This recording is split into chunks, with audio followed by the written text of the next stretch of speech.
I never lose, either I win or I learn. Those are my only options, to whomever it may concern.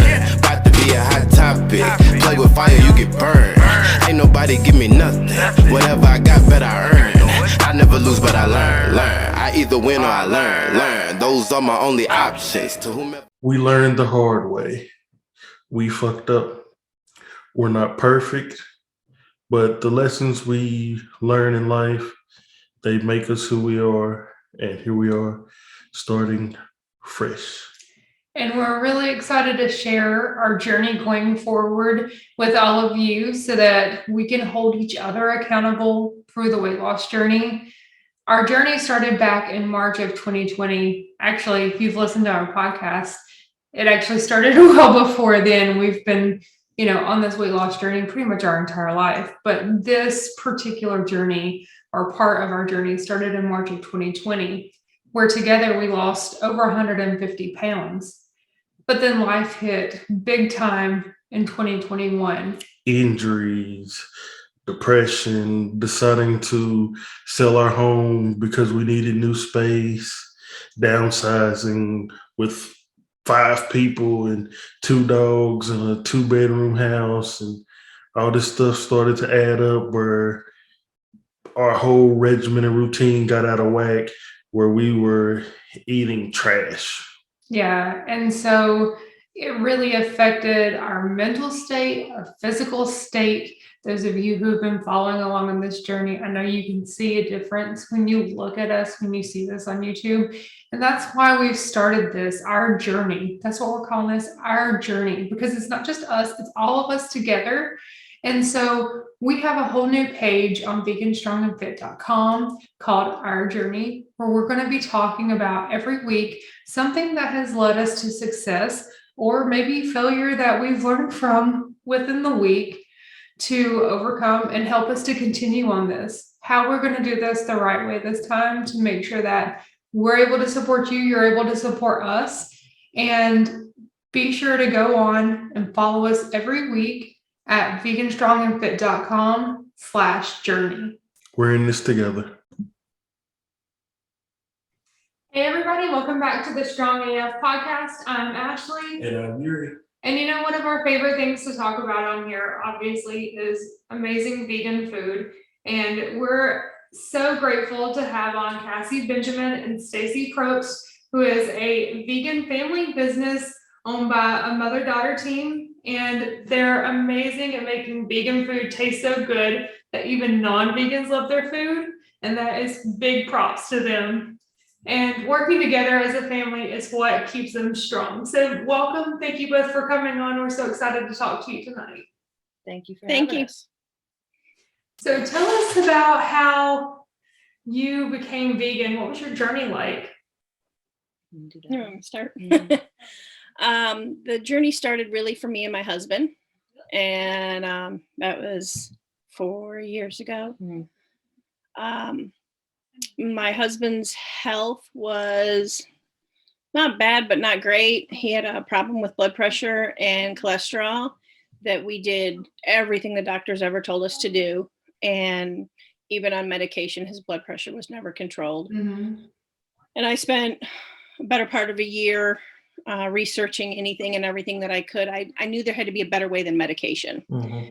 And his blood pressure was on an average of 200 over 100. Gosh. And so I was always waiting for that phone call while he was at work, like, hey, your husband had a stroke today. I was scared that was going to happen one day. And he luckily would try anything that I asked him to try. And one day I stumbled upon juice fasting. And he was at work and I did as much research as I could. And he came home and I said, we're just going to try this for 3 weeks. And I did it with him just for support and for fun. And so we juice fasted for 3 weeks. So nothing but fruits and vegetables. And I bought a cold press juicer and I made our juices every day. And in that 3 weeks, his cholesterol dropped 100 points. Oh my gosh. And it was the first time we'd ever seen a drop in his blood pressure. After following what the doctor suggested. Yeah. And it wasn't working. I think they said, no eating processed meat. Yeah, the doctors told us, cut the processed meats out, no certain cheeses, but never, gave me do anything. real good advice. Right. And so after that 3 weeks, I hadn't really figured out as much information that I needed to yet. And so we said, okay, well, we'll go back to, eating food. And we would do lean cuts of meat, chicken breast, fish. And we always ate lots of fruits and vegetables anyway, but I said, we'll just eat a little bit more. And within 1 week, we both woke up one morning, we looked at each other and we're like, I feel like crap. Yeah. And he said the same thing. I said, I feel like crap. I was like, I felt so much better while we were juicing. So I just went into a lot more research, and that's when I stumbled upon all the plant-based doctors. And I lived on nutritionfacts.org for probably a week straight. And she knows everything. When my husband came home from work one day, and while he was gone at work, I had cleaned out every cabinet in the cupboard, every refrigerator. We had 2 refrigerators and a full freezer. Everything that was meat product, animal product, it was gone. I threw it away. I fed it to the dogs. I gave it to people. It was gone one day. And he came home and I said, we're not eating animal products ever again. Okay. And that was where it is. And he just had a physical. He's sitting over here a month ago. And blood pressure was 118 over 76. That's incredible. Oh my gosh, that's so good. And his cholesterol's at 150. So we know that that's the answer. That's absolutely amazing. I love hearing these stories because actually y'all's story is very similar to ours. Yuri had high blood pressure for a long time. Like, we got married, I was 21, he was 22. And about a year later, he called me while I was at work and he's like, my heart just feels like it's racing. Like it's about to jump out of my chest. I need to go to the doctor. And then we went and hooked him up to the EKG. And they did all kinds of tests on him. That's where they found out that his blood pressure was so high. I think it was like 170 over 150. And they were like, you've got to make a change. And we tried, the lean meats and cutting out sodas and things like that. But our process took a lot longer to figure out what was going on. But then about 2 years ago now, Yuri heard a podcast and they said chicken is the devil. Yeah, let me tell you. Oh, sorry. Yeah, I was listening to a podcast and I wasn't really paying too much attention to it. I was driving and had my kids with me. And then I heard a woman say chicken is the devil. And me, I'm sitting there thinking, what? I love this devil. We eat, what was it, Buffalo Wild Wings Tuesdays. Buy one, get one free for wings. And I'm like, chicken is the devil? Let me pay attention here. And then they were talking about a plant-based diet and the benefits to it and stuff like that.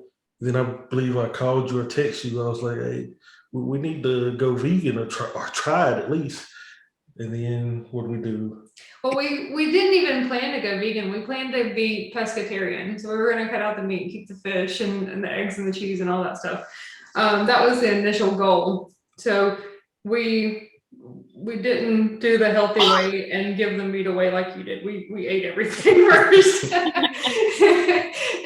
But then, we started going and eating fish maybe 2 or 3 times a week. And we were like, we don't really even need this. And so we just kind of formed into the vegan lifestyle. But within a month of making that change, he no longer needed his blood pressure medication. It's amazing how fast that happens. Yeah. It's just amazing of once you stop eating meat and dairy and stuff like that, just how the body feels. You wake up, you have so much energy, your mind's clear, and I don't know, it seems like a cheat code for some reason. You see people and they're talking about, oh, I feel bad, this and that. And I'm like, I don't really feel that anymore. It's like, I feel like I have like the fountain of youth or something like that. Yeah. I went vegan a year after them. At the time, I wasn't living at home. I was living in Cleveland, Ohio. and I came here for like 2 weeks, I think, and they were on plant-based diet, so I was following that, and I was like, yeah, I can't follow this diet because I'll miss my cheese too much. I like to eat cheese cubes and all that, and so I went back home after 2 weeks of plant diet, and I had some cubes of cheese at home, and I was like, oh my god, this is disgusting. And for a while, I mean, I still lived up there, and eventually I went back to eating, everything that I ate before. And then when I moved here, I became plant-based, which was, I don't know how long after you introduced me to it, but not too long. I don't remember. She's about a year behind us. So I went for hormonal issues. Normally I have to be on birth control. I have all types of pains. I've been checked out. Like nobody knows what's wrong or anything. It's just hormones. And so going on a plant-based diet, I felt much better. The pain probably went down, I don't know, most of the way. And then I still went back on birth control. And now it's like all gone. But before going on plant-based diet, I still had like tremendous amount of pain after almost every meal, not knowing what it was. Right. And I say all the time now, like if they would have showed me what happens to the animals and like the documentaries and the farming, Yes. it went like that. Mhm. Yeah. That's the thing. Like we started it for health reasons, but just like any other diet, I feel like that health reason isn't always the sole winner to keep you on something. But once we started watching the documentaries about the animals, the environment, and everything that goes along with the lifestyle, we were just like, okay, now there's no way that we could go back. After you can't unknow it. No. Depending on the person, for True. sure. But that's, when you're doing it for your health, that's for you, and it's okay to be selfish because it's your body. You do what you want. Right. You do what's happening to other creatures. Depending on the person you are, you can say like, no, that's not right. I'm not doing that anymore. Yeah, exactly. It definitely puts a lot more purpose and meaning behind it. Right. Yeah. So I'm curious because you ladies are in the foothills of North Carolina. This is not the most popular place to be vegan. Trust me, I grew up in Laurel Springs, North Carolina, way in the Blue Ridge Mountains, and it is not the most common thing or popular thing to be vegan. So tell us what that's like for you. Oh, you'd be surprised. Yeah, actually, Cassie was really surprised. So when we started going out like with our food truck, we thought Asheville and Charlotte would be like the #1 places to be at, and those are pretty close to us. Asheville's only 50 minutes away, and they have a pretty good vegan base there. Mm-hmm. And it just wasn't what we expected. And so we set up in Morganton because we were going to do that anyways, and we set up at our brewery, and we like packed it out and on a Tuesday night during trivia night. And we had so many people come up and they were like, thank you so much for being here. I've been vegan for 40 years. I've been vegan for 30 years. Yeah, it was unbelievable. Wow. Yeah, a lot of people. And the years that they had been vegan, like it was way ahead of me. And so we were just shocked. That's incredible. Yeah, that was the question. Oh man, that surprises me too. That's awesome to hear. It's not as plentiful as we'd love, but right, we're still Way in more than I barbecue country. There's no exception. Exactly. But we also thought like just because of the things that we've experienced out and about or online, we thought that we'd get a lot of hate for being in Morganton and people coming up to the truck talking shit or whatever. But we were just pleasantly surprised. Like the people that you can't judge anybody by what they look like, because right. we would see people come up. I'm like, oh shit, here we go. They're like, I want one of those no cow cheeseburgers. Yep, that's amazing. So, one of your big things is you said you make vegan food taste so good that even non-vegans love it. So I'm just curious, do you know the percentage of customers that come to your truck that are vegan? It depends on where we're at. When we're in Morganton, I would say most of them are. Most of them are not vegan. There's a small handful that follow us that live in the county or next counties. So when we set up, they're there, and they're normally there as soon as we open. They get their food and go. But like the people at the bar, when we're at Catawba Brewing, nobody in there. Oh, well, I take that back. There's 2 people that show up that actually, one person works at the bar is vegan, and another girl from another local restaurant, she's vegan. And they always come and get food from us. But other than that, I would say most everybody is not. Mm-hmm. And so that's been, and they come back to the truck and they're like, really, is this vegan? No, I'm like, yeah. That's amazing. I love it so much because, it's one thing to already capture the audience that is vegan, but to show people who don't already live that lifestyle, like, hey, you can have amazing food and still do good for your body and the animals and the environment. Like, that's really a good tribute. And that's what we try to do. I always wanted, when we were creating our recipes, we have some friends that are diehard meat eaters and old country and set in their ways, and that's the way it's going to be. So I tested all my recipes on them. And soon as I had them, Butch would say, oh my God, is that really vegan? That tastes like a real burger. And I said, okay, then that's going on the truck. Stamp of approval. Yep. As soon as I had a meat eater tell me they couldn't tell it was vegan, I was like, that goes on the truck. The same with the mac and cheese, because I feel like when you're vegan, mac and cheese is like a hard thing to yes. connect. And so many people that aren't vegan like rave over her mac and cheese. They're like, there's no cheese in this? Or like, no, there's cashews in it. And they're like, oh, and they just stare at it. That's awesome. So how did Wicked Vegans come to be? What was the whole thought process? It's a spin-off. My husband and I used to own a barbecue restaurant. So my husband has been the smoker, the barbecue man of Burt County for 20 years. Yeah, he even had a little girl in the grocery store with her mom saying, look, it's the butt man. They provided barbecue. Yeah, and we were called Wicked Smoke. And we closed that down just around the same time that we had switched over for different reasons, but it was just one of those things that all kind of rolled into together. Mm-hmm. And when we decided we were going to start doing the food truck, we actually talked about it for the last 2 years. So it's been an ongoing thing. And the macaroni and cheese was one of the hardest things because our barbecue restaurant was known for our mac and cheese. Mm-hmm. And I said, if I'm going to make mac and cheese again, it's got to be just as good as that was. And I used to use 7 cheeses in it. It was very cheesy. Wow. So it was good. So it took a long time to play with mac and cheese recipes before we got that down. And we liked the name, the Wicked part of it. Mm-hmm. Wicked Cool. It's more of a northern thing. And and we hemmed and hawed for a while whether or not we were going to put vegans in our name. And then I was finally like, yeah, I want to do it. We're vegan, and that's what we're doing. Yeah. And we still get people that ask us, is everything vegan on the truck? Yep. It's just so good. They can't even tell. Before they'll even order, people come up and they, we're the Wicked Vegans. And they're like, so is everything vegan or is there dairy in there? I'm like, no. Yeah.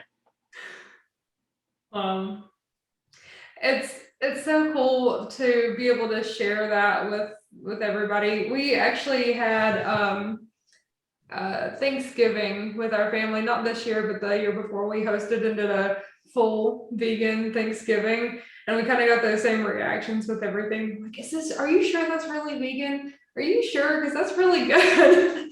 Because a lot of people still think that vegans eat salad, and that's yeah, exactly. And I understand that probably 10, 15 years ago, it was harder to find, a lot of these options. They weren't around, but it's becoming a lot more popular. I saw that Cracker Barrel even picked up the Impossible sausage in a few of their restaurants. Yeah. So, it's very interesting to see all of the different areas that are at least trying these out and kind of filling out the fan base. And I think it's really growing in popularity, which is super exciting. Oh yeah. Even in the 4 years that we've been vegan, the growth has been phenomenal. Yeah. Because there was every time one of us went to the grocery store, we brought something like, look what I found. Now. Yeah. You know, when nobody was losing weight for like the first 3 years. Right. We were so excited that everything was coming out. We're like, look. You have to have your trial phase. You have to try everything. Exactly. Yeah, we got to try it so we know what it tastes like. Exactly. Tell ourselves. That's one thing that I don't know, kind of surprises me now that we've got accustomed to seeing some kind of vegan option. That if we go to some place and we're like, there's nothing on here but fries and a salad, we're kind of surprised you don't have anything that no kind of vegan protein or no other kind of option. That just kind of mind-boggling right now on certain places. Yeah. Yeah. One of the biggest questions I get asked is, well, where can you eat? Like, especially my sister, we're visiting them for Christmas, and they're like, well, which, by the way, if you'll be listening to this later, but for all of our listeners, we're recording this right around the Christmas time. But we're visiting my sister for Christmas, and she's like, well, we want to go out to eat with you all, but I don't know where you can eat. And I'm like, pretty much anywhere. I mean, we can find something pretty much anywhere. Yep. I know. Yeah, you get people that are like, oh, I don't eat anything vegan. I'm like, well, have you ate an apple before? Right, exactly. Exactly. My family always says that. They're like, yeah, but I eat real food. And I'm like, okay, so you eat real food, so you don't like eat the stuff that grows out of the ground, you know, that real food. Right. You don't eat a potato, you don't eat on the cob, you don't eat an apple, banana, oatmeal. Exactly. I don't know. The other day about real food. Like Yeah. it's here in front of me. I can eat it. It's real. Yes, exactly. For me, that's like one thing. I love having these conversations with people that aren't vegan because you tell them it's like, yeah, we're vegans. Like, what? We're supposed to eat meat. We were made to eat meat. So I'm like, you mean to tell me that you can just go see that cow right there and just go grab it and just start eating it? I'm like, no, you have to kill it. You have to cook it. You have to season it. I'm like, so we're not made to eat it. Right. Just like meat does not taste good without the herbs that Yeah. around on it because it's nasty. Right. Exactly. It's funny how we never put that stuff together before. And I can eat a raw pepper and that tastes good. Mm-hmm. Yep. Yeah, I love it. One of my favorite things right now with having young kids is that they can have conversations with adults about being vegan that I can't have without being judged. So like my family came over and they were talking about how they just went out to eat, and my 2-year-old said, "Did you eat animals?" And she's like, yeah, we had meat. He's like, that's nasty. We don't eat that. No, because what you said was, it's like, that's a cow. Yeah. You ate a cow? That's an animal. And then she's like, yeah, we did. When we first went vegan, yeah, we had my husband and I have 2 sons who are 13 and 14 now. So they were 9 and 10 back then. And our youngest, Ian, he I used to have to fight with him to eat your meat. I said, you need to eat this, and he never wanted to. He loved his macaroni and cheese, and he's always been a macaroni and cheese fan. But when we made the decision, when I made the decision, Well, first one day, tell him before he said something to you guys about didn't want to eat animals anymore. Well, he had said that a number of times just growing up. He just didn't want to. And I was like, but you have to, because this is what we need to do to be healthy. And so just eat a little bit of this chicken, or just eat just a little bit of this. But the one day when I made the decision, after all my research, I walked into the kitchen. I'm like, Ian, I said, you don't have to eat any more meat. And he just looked at me and he goes, thank you, Mommy. Oh. And I mean, it literally broke my heart right then. I was like, oh. Oh, that's so sweet. And yeah, he was our, Don't know where he learned, like, he just loves animals. And Yeah, he never putting it wanted together. to eat them. he was able to put it together. I'm not sure I understand. That's okay, Siri. We'll teach you. Siri's talking on my wrist. It wasn't even long after we had gone vegan, and we had started doing Anonymous for the Voiceless cubes. and because Ian wanted to be a part of it. He doesn't like talking to people. He's actually kind of shy, but he would He's stand really shy. but he would stand in the cube and hold their pictures or hold their TVs for hours and not move. Just Yeah, one time he got heat exhaustion and threw up and everything because he didn't tell anybody he needed a break. He just sat there like a stone. That's a dedication right there. Right. Oh man. Where are you guys located? We are actually in Mooresville. Okay. Yeah, so we're not too far. We see all of your posts and wonderful food listed up everywhere. And I think you're definitely around the Morganton, Asheville a lot. And then I see you in Greensboro a lot. And every once in a while you're popping to Charlotte. And I'm going to have to try you when you get close to us one day because your food looks incredible. We had a few people ask us to come to Mooresville. I would love it if you do. Add us to that list. We're one of those people. Yes, definitely. For all of our listeners who are in right now and everyone that's viewing on YouTube, please describe your menu so that everyone can understand exactly what we've been seeing. We actually tried to keep a pretty simple menu. We have 3 basic sandwiches and 3 basic sides. A burger and a barbecue sandwich and a buffalo sandwich. Which resemble a chicken sandwich. We use soy curls. And the burger is our own creation. We use some plant meat, but I also use black beans and TVP, and then I've made it my own. It's enough that it fools most people and they have no idea, so it's great. But yet I feel like it's a little bit more healthy since I have added some more nutrients to it. Yeah, it took a lot of the grease out. Our burgers are not greasy compared to Beyond's like super greasy And Impossible. Yeah. And then our sides are macaroni and cheese, some spicy cheese grits, which both the grits and the macaroni and cheese were big things that we had in our barbecue restaurant. And a kimchi potato salad. I used to have a potato salad in the restaurant, but every time I tried to make a good potato salad, it just didn't have enough flavor for me. Yeah. And one day, I don't even know why I added kimchi to it. I chopped up kimchi and added it to it, and I was like, whoa, this is good. It became part of it. Now our sandwiches, we can make them in wraps. We kind of do little spin-offs of different things of our sandwiches just to make more options. And sometimes we did a shrimp Alfredo special for a few days. That one was fantastic. Mm-hmm. And sometimes we'll do chili cheese dogs. And if we have, we need a lot of electricity where we go. So if there's a brewery we're working at that has a 50 amp, then we can do specials. Awesome. The shrimp Alfredo definitely sounds right up my alley. It all sounds right up my alley. She had me at spicy grits and kimchi salad and potato salad. I'm like, what? Yeah. Kimchi and potato salad? It's amazing. It's just like shrimp. Like, I actually didn't really like shrimp when I wasn't vegan, and I did try this and I was like, damn, that is exactly like shrimp. So I didn't really care for it, but it tasted just like it. So everybody else that loves shrimp, they were super happy about it.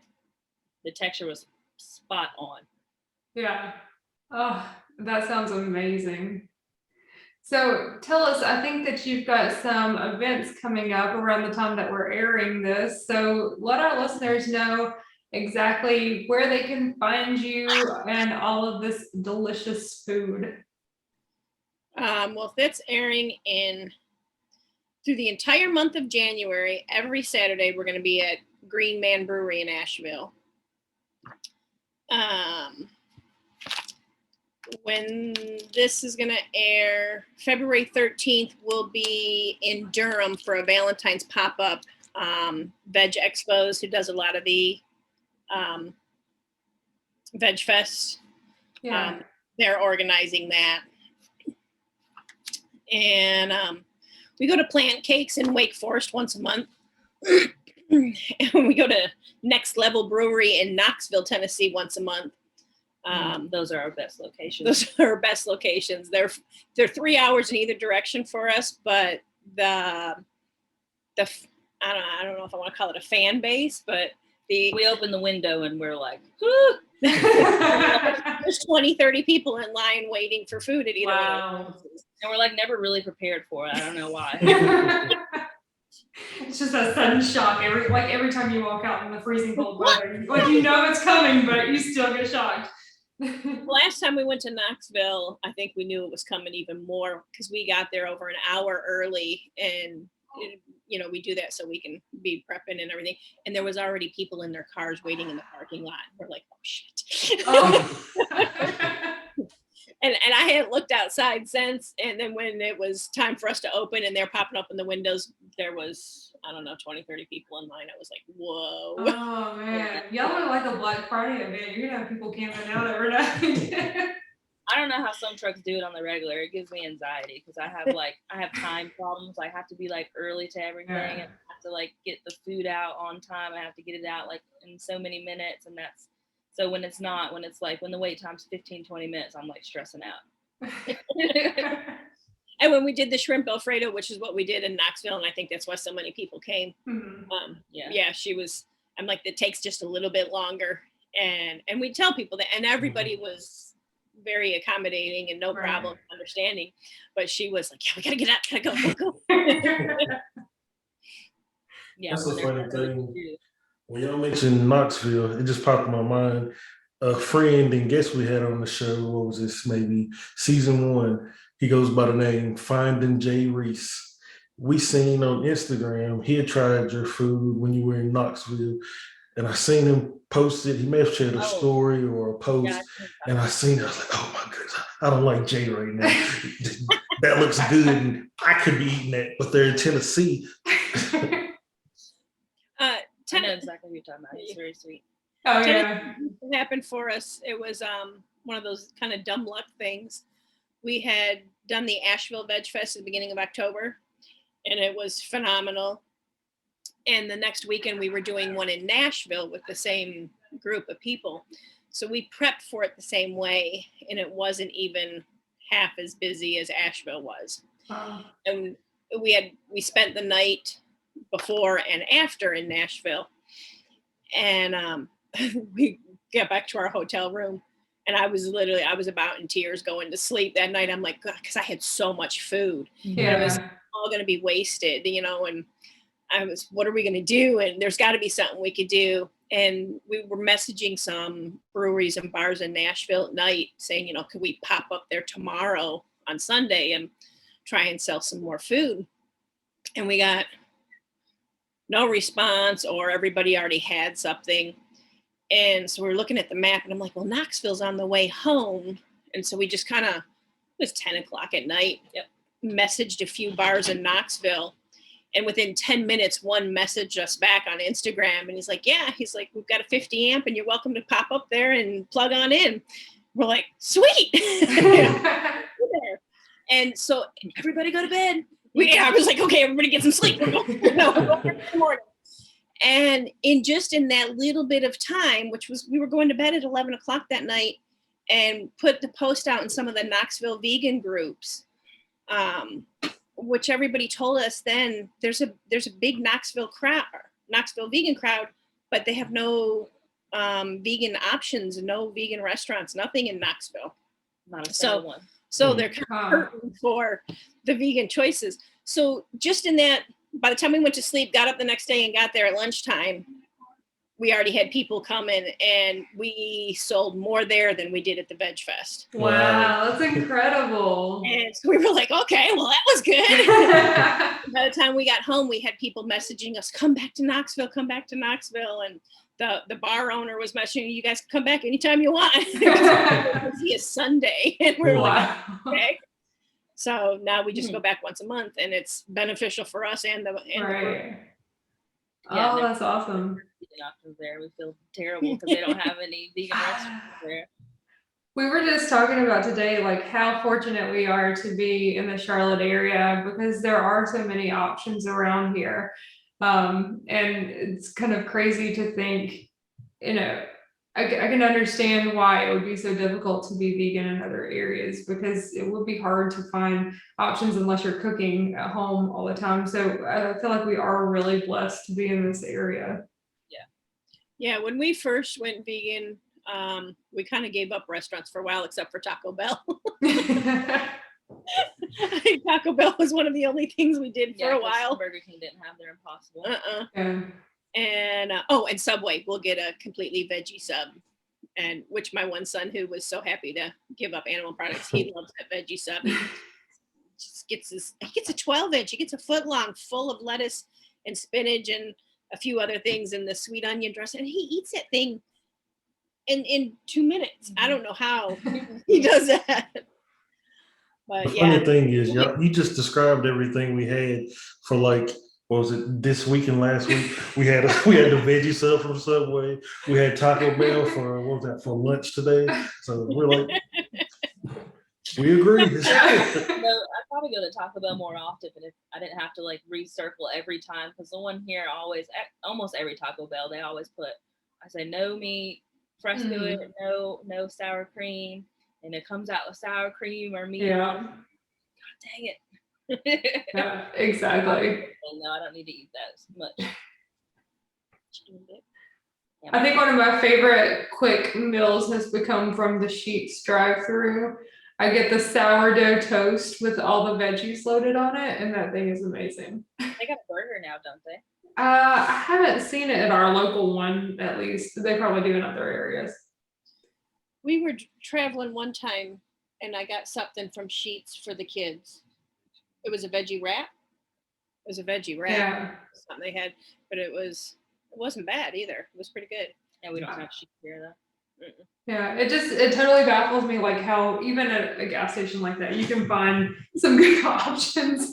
So it really is amazing. And I know a lot of people say, well, it'd be hard to maintain that, or it'd be hard to find something. And it's not. I mean, if you just know where to look, it's all about, learning and education and things like that. And That's the biggest key is figuring things out and educating yourself. I remember when we first switched over, the first vegan restaurant I ever ate at was Plant in Asheville. Mm-hmm. And that was 4 years ago, and there was no other completely vegan restaurant. And we were getting really good about finding ones that had vegan options. Mm-hmm. But then you go into the restaurant, and you're okay, what do you put in this? And you're asking 20 questions before you can order your food, and don't do this and do that. And some people also, they don't even know what vegan really is. Yeah. Waitresses, so it kind of makes you just not want to eat there because you don't want to get something in your plate. Because you're just not accident. sure. Yeah. Right. And one day I was in Asheville, my husband was working, and I had the boys, and I was like, I just really wanted to go somewhere and order whatever the heck I wanted and not have to ask a question. And so we pulled into Plant in the middle of the day. They had just opened up, and I don't even remember what I ordered. I kind of ordered a bunch of small things so me and the boys could try everything. But it was just so nice and so freeing feeling to just sit there and say, I can order anything I want, and I don't have to worry about any animal products in it. And and that was 4 years ago, and now there's so many other places to go to now that you can do that. I love the progress that's happening. Exactly. Definitely. Yeah, me too. That's one of the hard things we have when we try a place that we know is all vegan, especially if you got a large menu where we'll sit there and I'm like, everything? Yes, we're like, I want that one. Oh, that one sounds good. Or I can have that for tomorrow. The kids are gonna love this. Especially because there's 5 of us, so we've got 3 boys. So anytime we go out anyway, our order is huge. And actually that's how we've, kind of built some relationships with a lot of the vegan restaurants and owners are around us, because they're like, oh yeah, I remembered your order when you first placed it because you ordered a lot. And I'm like, yeah, we did. We do the same thing. Yeah, like when I became vegan in Asheville, it's only 50 minutes from us. So we'd go eat at Rosetta's or Sunflower down there. And if just me by myself, I'd have a huge order because I'd have something for there. And then I'd take like 2 different meals home so I can have some more.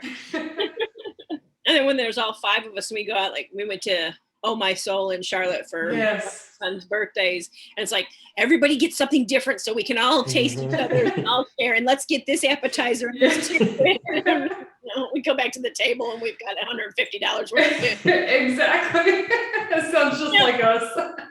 We can relate. That's what we do. Yeah. I'm glad we're not the only ones. It's good to have that. Yeah, I don't think we're the only ones either, because we hear that when people come up to our truck. Oh, Wake Forest, they do that a lot. and when we were in Hickory, that one yeah. day, the first person was up, she's like, I want one of everything. We were like, okay, And she sure. did get one of everything. I think she got 2 of a couple things and 1 of everything else. Yeah. But she thinks she had a family, big family. I don't remember who else she was ordering for, but I We know get that in Wake Forest a lot too. A lot of people will be like, okay, well, you guys aren't going to be back for like another month, so I think I'm just going to get everything. Yeah, that's incredible. I love that. Yeah, Well, so what was that? It was Gracie. Oh, sorry. That was hey, it's all good. That's the wonderful things about being home and being able to record in these environments. We have all kinds of wonderful things around us. We don't feel bad. We had a previous episode where our son woke up in the middle of the night and we had to go take care of that. So everything happens and it's all great. Yeah, we have cats and 4 dogs. So I'm surprised nobody's like walked in front of the camera. I think most of them are outside. Yeah. Well, ladies, we have had a wonderful time talking with you both. And Cassie and Stacey, we hope that we'll be trying your food very soon because everything just looks incredible. Let all of our listeners know where they can follow you on social media and get in contact with you and know your schedule. Instagram and Facebook. Those are the best ways. I prefer Instagram because you kind of see like everything right there, where Facebook you have to like scroll and stuff. But we post our weekly schedule there, and our menu is always in the highlights on Instagram and under the menu tab button on Facebook. Awesome. And then if we're having a special that day, we'll toss that up and on Instagram and Facebook, and there'll be pictures and whatever the special is. That sounds amazing. So everybody be sure to go on Facebook and Instagram and check out the Wicked Vegans. Look up their schedule, and it's not just North Carolina now, we've got Tennessee too. So make sure you're finding a local event near you and check out these ladies and their amazing food. Y'all have a great night. Thank you. You guys too. too.